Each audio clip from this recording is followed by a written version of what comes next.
स्वागत है आप सभी का समाजशास्त्र की इस नई वीडियो लेक्चर क्लास में। इस वीडियो के माध्यम से हम टॉप 20 जो मोस्ट इम्पॉर्टेंट पुस्तकें हैं सोशियोलॉजी में, जो कि इंडियन थिंकर्स ने लिखी है ज़्यादातर, उस पर हम चर्चा करेंगे, जो कि इस बार के नेट के एग्ज़ाम्स में आपके मोस्ट एक्सपेक्टेड हैं।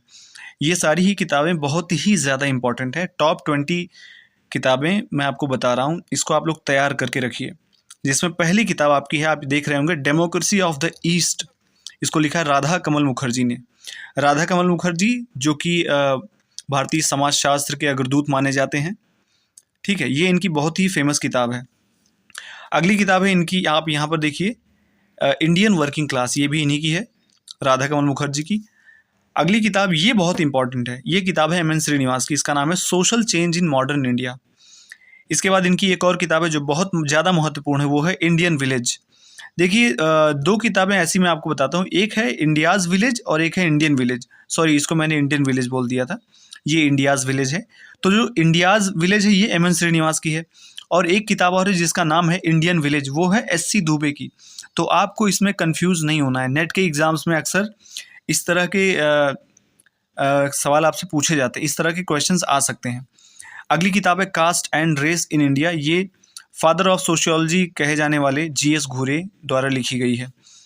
अगली किताब है कास्ट इन मॉडर्न इंडिया, ये भी एम.एन. श्रीनिवास ने लिखी है। इसके बाद अगली किताब है द रिमेंबर्ड विलेज। ये एम.एन. श्रीनिवास की बहुत ही फेमस किताब है। देखिए, इस किताब का नाम रिमेंबर्ड विलेज क्यों पड़ा, आप सोचेंगे, क्योंकि ऐसा हुआ था रामपुरा विलेज में जो उन्होंने स्टडी की थी, मैसूर के रामपुरा विलेज में, वहाँ पर उनकी जो फाइंडिंग्स थी वो खो गई थी या जल गई थी। ठीक है, जल गई थी, तो उन्होंने अपनी मेमोरी के बेस पर वो किताब लिखी, इसीलिए इस किताब का नाम पड़ा है द रिमेंबर्ड विलेज। और एस.सी. दुबे की एक और इम्पॉर्टेंट किताब है जिसका नाम है इंडियाज़ चेंजिंग विलेजेस। ठीक है, एस.सी. दुबे की किताब है। आइए और आगे देखते हैं। तो अगली किताब है ideology and theory in Indian sociology, ये योगेंद्र सिंह की किताब है। ठीक है, अगली इनकी एक और इम्पॉर्टेंट किताब है culture change in India, identity and globalisation. ये इनकी बहुत ही इंपॉर्टेंट किताब है, योगेंद्र सिंह की। अगली किताब है the structure of Hindu society, ये एन.के. बोस की किताब है। ये बहुत ही इंपॉर्टेंट किताब है। एक किताब योगेंद्र सिंह की और है, किताब का नाम है मॉडर्नाइजेशन ऑफ इंडियन ट्रेडिशन। ये किताब आप लिख लीजिए, मैं आपको बोल रहा हूँ, मॉडर्नाइजेशन ऑफ इंडियन ट्रेडिशन, ये योगेंद्र सिंह की किताब है। अब आइए आगे देखते हैं। अगली किताब जिसके बारे में हम बात करेंगे वो है social background of Indian nationalism. ये ए.आर. देसाई की किताब है। ए.आर. देसाई जो कि भारतीय समाजशास्त्री, ये मार्क्सिस्ट अप्रोच को फॉलो करते हैं। अगली किताब है caste, class and power, Andre Beteille. Andre Beteille बहुत ही इंपॉर्टेंट सोशियोलॉजिकल थिंकर हैं इंडिया के। इनका निधन इसी साल फरवरी में, शायद 3 फरवरी 2026 में हुआ है। 1934 में इनका जन्म हुआ था, तो काफ़ी लंबे समय तक ये रहे। इन्होंने बहुत ही ज़्यादा काम किया है भारतीय जाति व्यवस्था पर, शक्ति संरचना पर। ये बेसिकली आंद्रे बेतेई जो है, ये मैक्स वेबर से बहुत ज़्यादा प्रभावित थे। अगली किताब है सोशल स्ट्रक्चर ऑफ वैल्यूज़। ये आर.के. मुखर्जी यानी कि राधा कमल मुखर्जी की किताब है। देखिए, भारतीय समाजशास्त्र में दो थिंकर हैं आर.के. मुखर्जी करके, एक हैं राधा कमल मुखर्जी और एक हैं राधा रामकृष्ण मुखर्जी। तो दो थिंकर है, तो कभी कभी इसमें अगर आपको नहीं पता रहेगा तो उनकी किताब देकर, इनका नाम देकर आपको कंफ्यूज किया जा सकता है। अगली किताब है caste and race in India, तो पीछे हम बात कर चुके हैं, जी.एस. घुरे की है।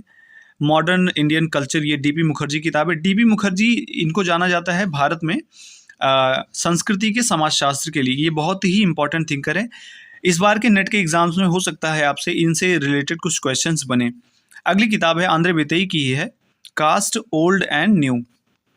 इसके बाद अगली किताब है the people of India, Herbert Risley की किताब है।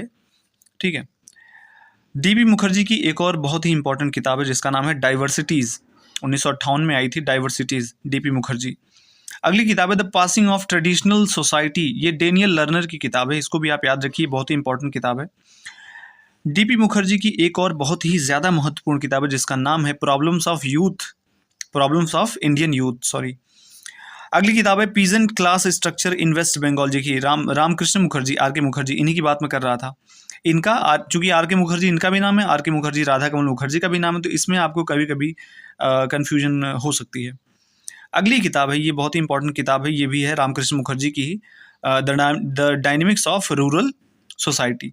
तो ये कुछ टॉप 20 इम्पॉर्टेंट, मोस्ट इम्पॉर्टेंट किताबें हैं जो कि इस बार के नेट के एग्ज़ाम्स में आपके आ सकती हैं। इसके अलावा सोशियोलॉजी से रिलेटेड आप किसी भी एग्ज़ाम की तैयारी करते हो, कोई भी पढ़ाई करते हो, बीए में हो, एमए में हो, या आप नेट जेआरएफ की तैयारी कर रहे हो, तो ये जो किताबें मैंने आपको बताई हैं ये बहुत ही ज़्यादा इम्पॉर्टेंट है।